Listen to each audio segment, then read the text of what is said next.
Yeah. Good evening, everyone. This is Good evening. this CPOC Commissioner meeting is hereby called to order. The time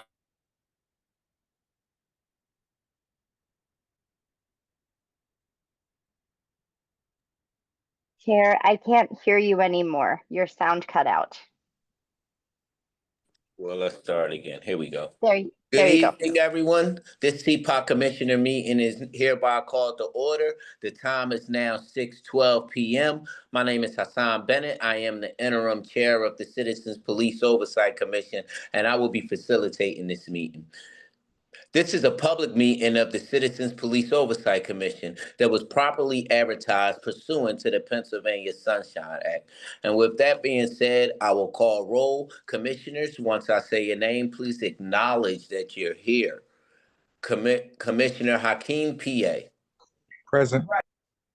Commissioner Hakeem P.A. is present. Commissioner John Solomon. Commissioner John Solomon, present. Commissioner Solomon is present. Commissioner Melanie DeBose. Present. Commissioner DeBose is present. With that, my name is Hassan Bennett, and of course, I am present. With that, all available commissioners are present. Next, we'll go to commissioner business. First, I'll ask, did everyone have a chance to view the agenda for the night? Commissioner Solomon Yes. here, yes. All commissioners, okay. All in favor, do I hear a motion to approve tonight's agenda? I move that the agenda for tonight be approved. That is Commissioner DeBose motioning for this evening's agenda to be approved. Does anyone second that? I second. Commissioner P seconds the motion. Commissioner PA seconds the motion to approve tonight's agenda. All in favor, please say aye. Aye. Aye. Of course, meeting minutes. We'll approve the meeting minutes when they're finished. Our staff is diligently working to get the meeting minutes together, so most likely, I'm hoping next time or soon we'll have the meeting minutes to approve them. Next, we'll go into agency business from our executive director, Ms. Tanya McClary.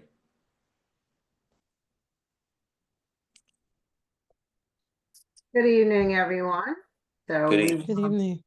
How are you doing? All right.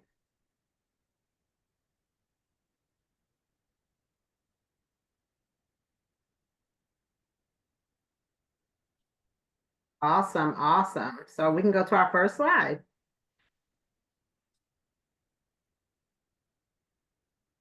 So the Citizens Police Oversight Commission, the mission of the Citizens Police Oversight Commissioner, you'll hear us say CPOC for short, is to oversee and investigate the conduct, policies, and practices of the Philadelphia Police Department. Currently, we receive complaints of police misconduct. We audit and monitor internal affairs investigations and police disciplinary processes. We sit and vote on PBI panels at the police discipline hearings. We conduct oversight of police shootings, analyze police data, develop policy recommendations and reports, and we engage in outreach and training. Next slide, please.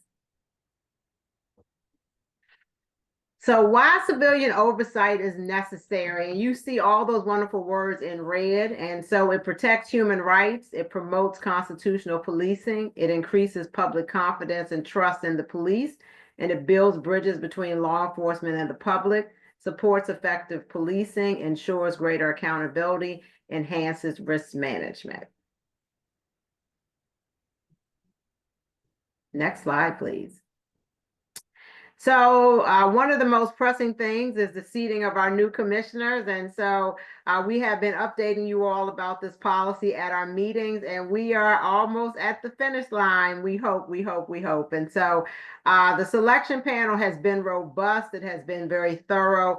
And so CPOC has been honored to play an administrative role in this process. but there is a selection panel that has actually picked a slate of candidates.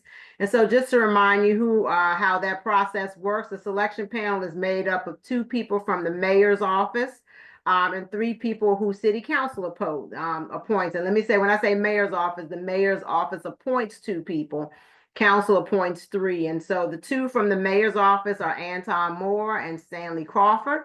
And the 3 from city council have been Belial Khayyam, Christina Vega, and Caroline Stack. And they have been working really hard. All of these people are doing this work on top of full-time jobs and community service and other things. And so they have done a great job of coming together to vet all of the applications that have come in. Next slide. And so we have selected, well, not we, the selection panel has selected 5 people that they will put forward. I'll talk a little bit more, and there's a chance for you to meet those folk. There are a chance for you to meet those people. And so in a few minutes, I'll give you a little bit more detail on our March 18th event. So next Tuesday. So after that event, which I'll say a little bit more about, there will be probably the very following Thursday, Councilman Jones and I will present the slate of proposed candidates to council. People also have a chance to come out and give public comment at that hearing as well. And then there'll be a final confirmation of the new commissioners that will then take place the following Thursday from the hearing of the whole. And so probably within that 1st or 2nd week of April, if everyone's approved, we will have the new commissioners for the Citizens Police Oversight Commission. So next slide. So come out to this public meeting. This public meeting where you will meet the commissioner candidates. All 5 of them will be there. We have 5 vacancies and all 5 will be there.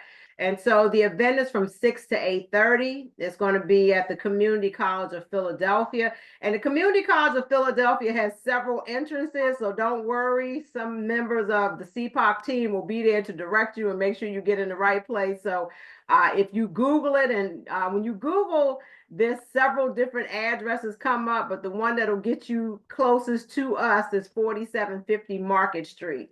But if you get other addresses, they're all kind of like within a block, and we will get you there and help direct you and get you where you need to be. And because we know that people may not always physically be able to come out, this will be a hybrid meeting. So we will also be able to, you will be able to join us on Zoom. And for the members that are on Zoom, do not feel slighted in any way. We will have staff monitoring the chat, and we will make sure that we get the questions in from Zoom as well. So, but we really want to encourage you to come out. You know, it's nothing like meeting people face to face, but if for some reason you can't, please join us on Zoom. Also, for those of you that are coming out, we would love for you to register. And so we're dropping information in the chat about how you can register, or you can just make a note really quickly at short URL /IHTQK, and then you can register. And I want to just let people know, if for some reason your plans change and you're able to make it at the last minute, please come. We're not going to turn you away because you didn't register, but we would love to get a head count, because one of the things we're hoping to do is provide some refreshments for you all and a chance for you all to mingle with the candidates. So if you can register so that we get a kind of a head count as we're preparing food and refreshments, that would be exciting. So I'm going to just name your 5 candidates really quickly, and then encourage you again to come out next Tuesday or to tune in on Zoom. So your 5 candidates are LaTanya Whitehead, Jamie Meekins, Gilberto Gonzalez, Michelle NX Kinney, and also Malika Rahman. And so I know they are looking forward to meeting the community. Also, our current commissioners, many of them will be there because some of you have never met our current commissioners. And so we have 4 wonderful commissioners who are on this line tonight. Many of them are going to be there as well. So you can meet the ones that are already sitting. Since most of their meetings have been on Zoom, a lot of you have not had a chance to meet them in person. So we're excited that our current commissioners, as well as the proposed slate of 5, will be there. And also Council Member Curtis Jones Jr., who is the sponsor of the legislation that created this office and commission, will be there along with other dignitaries from the city. So please come out. Please come out. And that's it for right now. At the next meeting at the end of this month, we'll probably talk a little bit more about the budget process. A lot of you know that the mayor announced her budget or released her budget. And so CPOC will want to have a little bit of conversation with you all, the community, about the budget and where we fall and potential asks that we have of you to support us to continue to grow and do the mission that you have asked us to do. And so at the meeting, the next meeting of this month, we'll talk a little bit more about that. But if you didn't get a chance to watch it, you can go back to City Council and replay it. They also put it on YouTube. You will hear the mayor's budget, and it's also been released, and you will get a sense of what she's proposing for the city. So with that, I'm going to turn it back over to Chair to see if there's any questions before we go to our next presentation.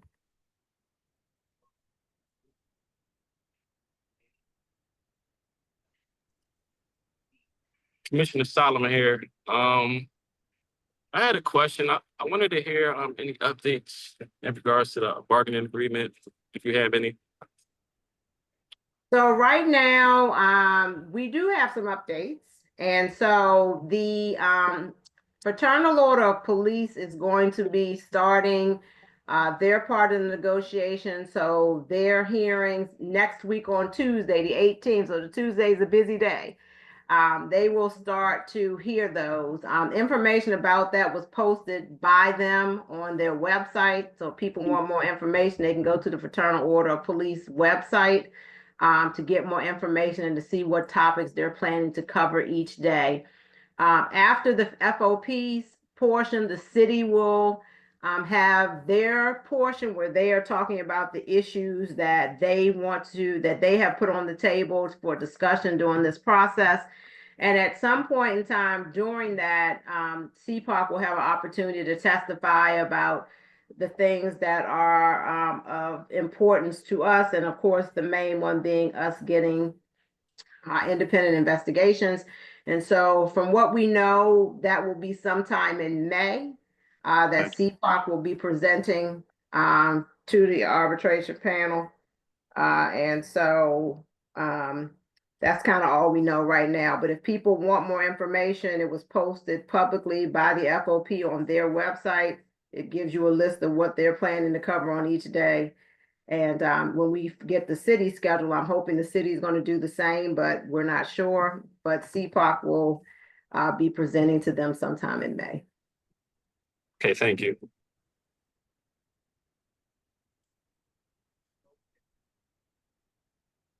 Any other questions from any commissioners before we go to the next, before we go to our first department today? Division? Yes, Executive Director, this is Commissioner DuBose. During our onboarding process, the public was invited to ask questions of us regarding our experience and exposure and the reason we chose to be put on the list of possible candidates as commissioners. Will that process be the same or similar during this cycle? Yeah, that's what the public town hall is on the 18th. So the public town hall is a chance for people to come out and meet the candidates. And that's why I was also saying that if they couldn't come in person, we'll be monitoring the chat on Zoom so that any Zoom participants that have questions can also ask them. So yes, the purpose of this meeting is for people on the 18th, so for people to meet the candidates and be able to ask them questions. Thank you.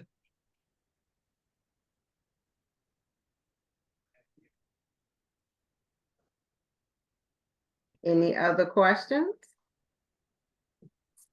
So once again, I'm gonna put in another shameless plug. Come out next Tuesday and meet and ask questions of these candidates, and also or join on Zoom to be able to ask questions of the candidates. They're looking forward to engaging the community, and also come out and meet your current commissioners. Like I said, I know a lot of you might not have had a chance to meet them in person, so come out and you can during the mingle period of the program, engage with our current commissioners, and we're going to have an informative time next Tuesday on the 18th, and it'll be from 6 to 8:30. And for those of you that so 6 to 8:30, and so for those of you that are observing Ramadan, we do plan to have a break in the program so that people may break fast. And so please don't hopefully let that keep you from coming out. We know that religious observances are very, very important, but we've tried to build in something that would allow people to observe things from a religious standpoint and also participate in the program.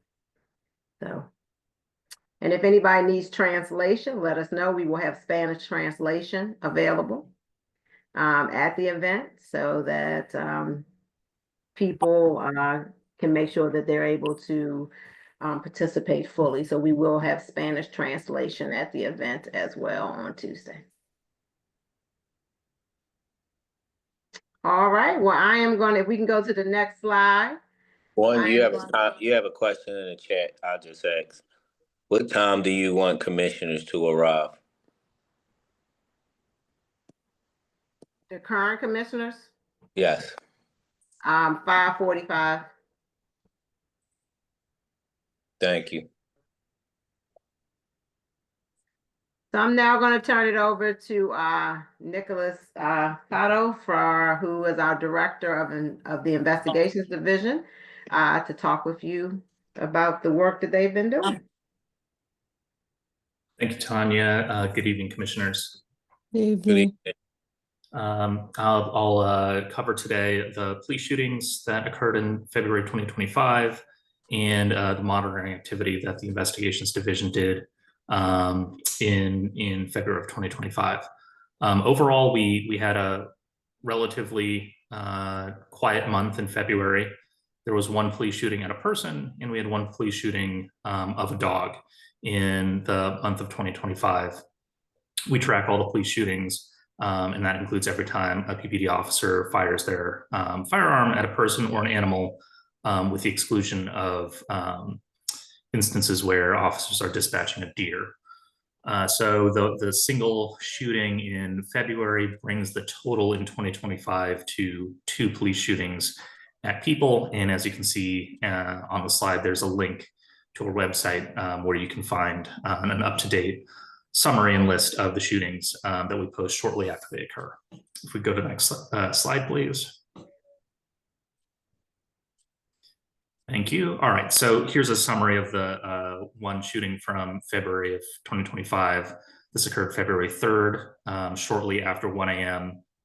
There was a uniformed patrol officer who was assigned to the PPD airport unit who encountered a 36-year-old white male on a section of the I-95 off-ramp close to the Philadelphia International Airport.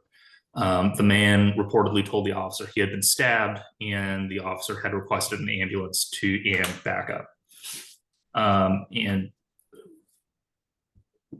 reportedly, while waiting for backup and medics to arrive, the officer and the man got into a physical altercation. That officer attempted to tase the man. That was reportedly not effective. After that, a second uniformed officer arrived to back the first officer up. The second officer shot the man after another taser attempt failed, and the man was pronounced deceased at the scene. This shooting was because it occurred with officers assigned to the airport unit. Our understanding is that officers in that unit do not have body-worn cameras, so there is no body-worn camera footage to review. The investigations division has reviewed the material that was made available by the PPD criminal investigators and continues to review the facts associated with this with this shooting. I'll pause there and see if there are questions from the commissioners about this incident. Commissioner Solomon here. Can you repeat the reason why a police officer didn't have body-worn cameras, correct? Absolutely. Yes, absolutely. While the majority of patrol officers do have body-worn cameras, there are specific assignments that as a whole do not have body-worn cameras. They just haven't been rolled out yet. Our understanding is that, and Mayor Parker actually addressed this afternoon in her address, by the end of the year, the goal is for all of the officers to have body-worn cameras on them on patrol. Here, one of those units that does not yet have body-worn cameras is the unit that is assigned to patrol around the Philadelphia airport. It's called the Philadelphia PPD Airport Unit. The officers involved in the shooting were part of that unit and therefore did not have, just were not assigned body-worn cameras. Thank you. Absolutely. Any other questions about this shooting? Great. Can't hear you, Go to the next. I apologize. Is that because the airport unit not having body-worn camera, is that because their risk factor is low in comparison to the rest of the police in the city? It's possible, Commissioner Bennett, that's a reason. To be honest with you, I can't really opine on the policy. I'm sure that there is some reasoning behind why they would choose the airport unit to not have body-worn cameras. But our understanding is that it wasn't for what we do understand is it wasn't just these two specific officers that didn't have body-worn cameras. It's that unit as a whole. So there are a couple of holes like this that we're aware of. The airport unit is one. There are, of course, some plainclothes officers that do not have body-worn. Our understanding is that SWAT does not have body-worn cameras. So we're hopeful that Mayor Parker's comments reflect a commitment to getting those officers equipped with body-worn cameras by the year end. All right. Thank you. I appreciate it. Yeah, absolutely. If we could go to the next slide, please. Great. And I'll briefly report out on the monitoring activity that the investigation division does. We monitor complaints against police that are investigated by the Internal Affairs Division of PPD, and by monitoring, that means reviewing the materials that are associated with the complaint, reviewing body-worn camera footage where that is available, attending the interviews, asking follow-up questions, and remaining in fairly close communication with the assigned IAD investigator to provide with feedback. Occasionally, we may connect them with complainants or witnesses if they're having trouble contacting the witnesses. And what we have recently incorporated is the investigations that we have finished monitoring are provided on the back end to our office for an audit. And so those investigations that the investigation division has monitored, we will then pick that case up on the back end and conduct an audit to make sure that the assigned investigator is adhering to all the applicable PPD policies and procedures, to making sure that they are applying the correct standards of proof, that they've addressed all the allegations in a fulsome way. All of the things that our auditing unit does as part of their auditing process, we will do for the cases that we've monitored, because we essentially lived that case during the monitoring process and are pretty close with facts. So right now we're monitoring cases involving the Fourth Amendment, cases involving lack of service by PPD officers, complaints alleging physical abuse, and complaints alleging inconsistent court testimony. I just wanted to pause for a moment to summarize at a high level a few of the facts, or excuse me, a few of the allegations that have led to complaints that we're monitoring. In one case is a use of force case. The complainant alleged that an officer slapped the complainant on the street, and continued to physically assault them, resulting in a dislocated arm and a lack of medical treatment. So we're closely monitoring that case for the use of force that's being alleged there. In another case, an officer allegedly knocked the phone out of a complainant's hand as the complainant was filming their interaction with police officers during a traffic stop. So there we're certainly mindful of the right to record that people have, and also some issues surrounding the traffic stop. And another case I want to highlight is a case that was filed alleging that officers' courtroom testimony is inconsistent with video footage that shows the incident that the officers were testifying about. So we're certainly interested in monitoring that case and seeing how that progresses at IAD. So I'll pause there and see if there are any questions about the monitoring activity for February of 2025.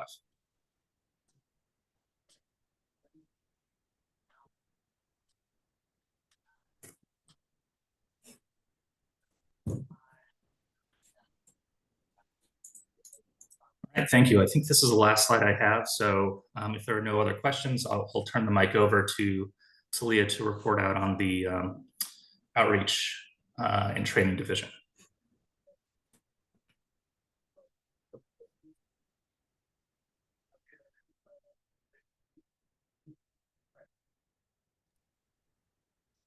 All right, I'll pause for one more moment in case anyone wants to ask any questions of Nick. Otherwise, we can go ahead and move on.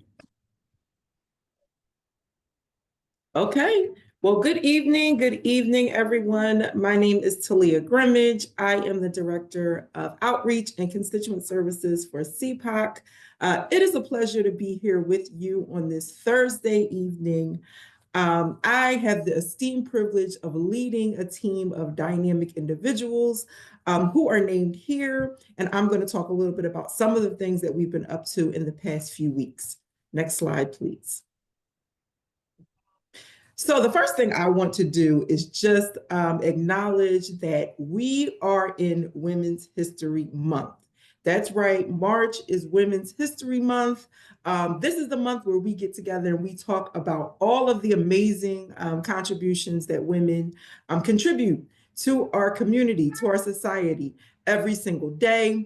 And so I did not want to allow that moment to pass without acknowledging this amazing event that's taking place this month. And we have a couple of quotes here that I want to make sure I leave everyone with. And so I will just go through and read them very quickly. So we have, each time a woman stands up for herself without knowing it, possibly without claiming it, she stands up for all women. That is from Dr. Maya Angelou. We have, women belong in all places where decisions are being made. It shouldn't be that women are the exception. And that is a quote from the Honorable Ruth Bader Ginsburg. We have another one here. I do know one thing about me. I don't measure myself by others' expectations or let other people define my worth. That is a quote from the Honorable Sonia Sotomayor. Nobody says you have to keep the circumstances somebody else gives you. That quote comes from Amy Tan. We have, when I dare to be powerful, to use my strength in the service of my vision, then it becomes less and less important whether I am afraid. And that quote comes from the very amazing Audre Lorde. We have, I am my own muse. I'm the subject that I know best. That is a quote from Frida Kahlo. And finally, I draw strength and experience as a leader by bringing many different voices together. And that quote comes from Miss Sheila North, an Indigenous activist and community advocate. Next slide, please. So for the second year in a row, CPOC is going to be hosting our iconic Philly Iconic Women's Award. And so we're not just going to just talk about Women's History Month. We're going to be intentional about uplifting the voices of women in this city who really make this city keep it moving and do a lot for our community. And so we are once again asking for nominations. If you know any iconic women in your community that advocate for civilian oversight, for criminal justice reform, anyone that works with crime victims and survivors, that advocates for community healing or equity, diversity, and inclusion, we would love to know more about that person. So we're asking that you send us a brief story or message about this woman who inspires you. Tell us why she's iconic and what she's done that you admire. And we're asking that you email those nominations to cpoc@phila.gov. And in the subject line, you can put 2025 iconic women. The deadline for doing that is March 17th. So please just think about some people that you've been involved with in the community, people that you may know in your family, in your neighborhood, and let us know about these amazing dynamic women that you know. And so just to kind of give a brief highlight of last year, we have a couple of our 2024 nominees. We have quite a few, but just want to highlight Ranessa Edwards from the PA Human Relations Commission. She was honored last year. JC Resak, she's from Central Division Victim Services. She was honored last year. And Ashley Gilmore, who worked for the Office of the President of City Council. Those are 3 of our 2024 iconic women. And I'm just looking forward to who we're going to talk about this year. Next slide, please. Okay, so we hosted a Black History Month and essay contest and movie night. And so we put the call out to some young people ages 13 to 17 to write essays about the most inspiring story that they heard, during Black History Month. And so we had some really great submissions, and we were able to select 3 winners. So we had our first place winner was a high school student named Nadia. Second place was a middle school student named Noah, and third place was a high school student named Serenity. They all came out with their families, and we were able to just give them a nice little bag with some items and gifts in it. They got an award certificate. And the most important part was we were honoring each of them with a monetary prize for writing the essay. So each of them will be receiving a check in the mail that they can put towards college or something they want to do over the summer.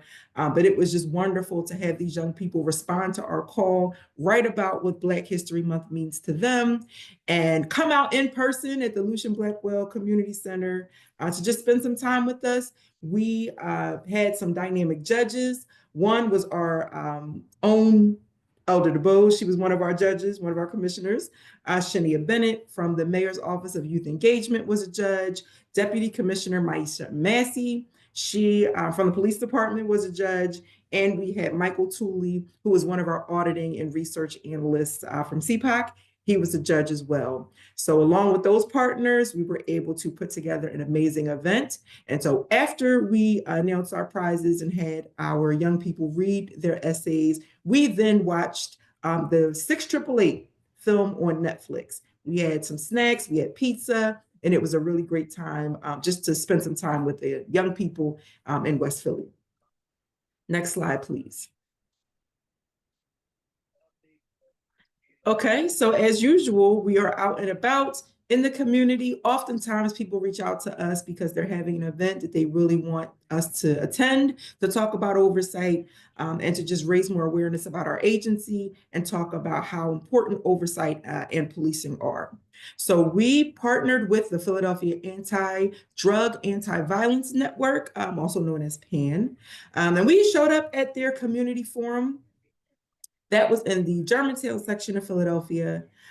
We were also present in South Philly with CMAC. CMAC hosted a public safety town hall. This one was very important. They asked people from the community to come out, and the discussion topics were challenges faced by immigrant communities amid the evolving federal policies, resources and support systems for those at risk, There were tables and resources available to people that attended, and strengthening the community safety net. So there were elected officials, community members, city agencies, and local organizations that were invited. And this event was by invitation only. Only those who registered were allowed access, and there was no law enforcement present. As we often say, there are times when community members really, really, really want to know that it is a safe place where they can voice community concerns, and not have a concern that law enforcement may be present. So this was one of those events where if you didn't know about it and you weren't invited and you didn't register, you were not going to be given access. So CPOC was very excited to join CMAC at this public safety town hall. Next slide. Okay, a friend to the agency, State Rep Chris Robb. He's come to some of our town halls and has spoken before. We were invited to a civic therapy community workshop that he and his team put together. Our executive director, Tanya McClary, and one of our outreach team members, Julian, attended. And this event was in Mount Airy. And they, the format was really World Cafe style. So people were stationed at different tables and they asked attendees to kind of rotate to talk about some of the interests that community members may have. And so facilitators were stationed at each table. And the goal of the event was to listen to concerns, share community resources, and help guide participants towards actionable steps. So there were a couple of topics that were discussed, and police accountability and transparency was one of them. We also joined the police department at the Police Training Center to give our standard oversight lecture to recruit class 408. That lecture is usually led by our training and outreach manager, Damon. And so this is a 2-hour discussion with recruits before they graduate and are sent to their various districts or assignments. It is very important for us to talk to them about why they became officers, talk about the history of oversight in the city, how they may encounter CPOC staff and commissioners in the community, and just how important it is for us to dispel some myths, challenge some stereotypes, and really just introduce ourselves to each other while also talking about some of the similarities that exist in recruit experiences across the nation. So oftentimes, just because you're in Philadelphia, you may have a lot in common with recruits that may be somewhere else in the country. Next slide, please. And actually, I just want to take a minute to say something. Can we go back to the previous slide? I really just want to take a moment just to acknowledge how important this particular lecture is. We often talk to our oversight peers, and there are many that don't have the opportunity to really address the police department and recruits on their own turf, so to speak. Often when we talk to people, they ask us, how did you do that? How did you, get in the academy? How are you able to talk to them? And so I just want to take a minute just to shout out Philadelphia and this agency for the partnerships that we've been able to build, because this is the type of content that a lot of our oversight peers are really aiming to create, and Philadelphia is already doing it. So I just wanted to make sure that was stated on the record. Next slide.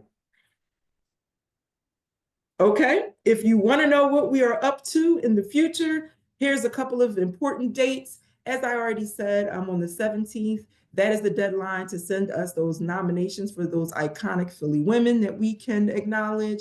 On the 18th, Executive Director McClary already shared that is going to be our new proposed commissioner town hall, where you can come out and ask questions of the 5 individuals who are being proposed to be added to our commission. On the 20th, we are going to be at the Uplift Solutions Wellness and Resource Fair. And on the 27th, that is our next commissioner public meeting. Just want to highlight also on this slide here, there's some dates for PBI. These are the CAP dates. As usual, CAPs are open to the public. So if you have an interest in seeing what the police disciplinary process looks like, you are more than welcome to reach out and to come to one of these hearings so that you can see what police discipline looks like in real time. And I think that is it for Outreach and Training Division. Thank you for the space. If anyone has any questions, I can answer them. Otherwise, I will turn it back over to Director McCleary. Does any commissioner have any questions for Director Talia Grimmage? I have none. No, I don't have any. Thank you. No questions. Executive Director Tanya McClary, the floor Great. is yours.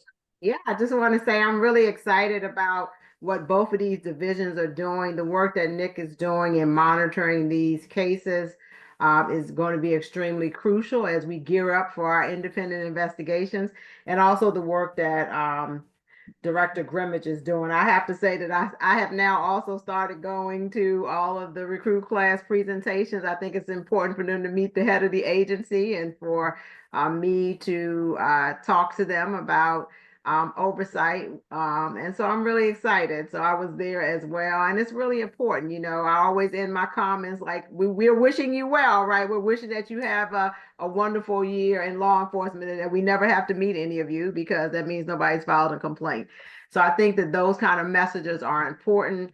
As Director Grimmage talked about, a lot of time, you know, when police come onto the force, and especially those that have been there prior to oversight coming to whatever city, there's always a mistrust and things of that nature. So I think going there and talking to them about what we do, but also leaving a positive message is very helpful.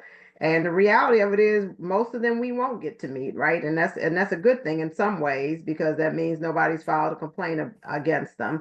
Or if we do meet them, it'll be under circumstances where we're doing community engagement and we meet them in those capacities. So I just wanted to say that, and just to give a shout out to both these divisions that are doing really awesome work. So with that, Chairman, I'm turning it back over to you. Thank you. Thank you all for your reports. It is now that time of the meeting, the time where the community has a chance to voice their input on the Citizens Police Oversight Commission. But prior to you making comments, I will be reading what is known as a public comment colloquy. Understand that I will be reading this verbatim as I do every week, so there's no discrepancies from meeting to meeting.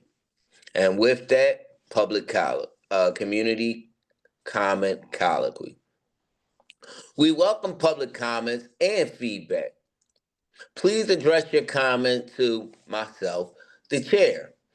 If you would like to speak, please provide your full name. We will not be unmuting anonymous participants. If you are a member of the media, please identify yourself as such. You can indicate that you would like to speak by raising your hand and sending a request to the meeting host in the chat. You may also submit public comment through the chat. You will have 3 minutes to address the commissioners. I will keep the time and notify the board when the 3 minutes have elapsed. Any documents or follow-up communications can be submitted to cpoc@phila.gov. That is CPOC, the @ PHILA.gov. Public comments should be limited to the topic covered in this meeting. All public commenters must refrain from offensive language, threats, or harassment. Participants that violate these instructions will be removed from the meeting. While we welcome your public comments and feedback, commissioners may not be able to respond to your questions or comments during the night's meeting. Every attempt will be made to follow up by phone or email after this meeting. You can contact us at cpoc@phila.gov via email, or you can call us at 215-685-0891. That is 215-685-0891. And with that being said, we open the floor to public comments. Danny, do we have anybody with their hand up? It's Jody tonight, but as of now, we do not. Hey, Jody, how you feeling this evening? I'm good. How are you? I'm well. While we're waiting for it, I want to give them some time to put a comment in the chat, or raise their hand. I would like a question. When it comes to officer-involved shootings and complaints, right? How are we year to date in comparison to last year?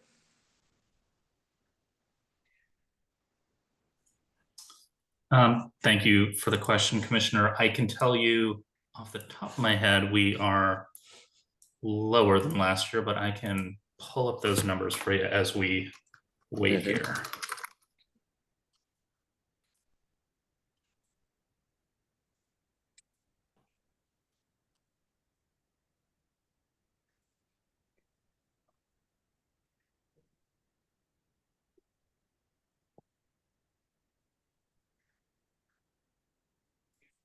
Once again, while he's looking for the data, please come out on March 18th. That is this coming Tuesday. Please come out on March 18th and interact, view, meet the new commissioners, the proposed commissioners, as well as the commissioners that are already sitting. All right? Please, we invite you. Chair, to answer your question, as of this time last year, so if we look back into March of 2024, by that time, there were 4 police shootings according to the database. And just to give you sort of a gauge, there were, the police department has tracked 37 police shootings in 2024. So, so right, where we had 2 in 2025 so far, last year we had 4. Okay, thank you.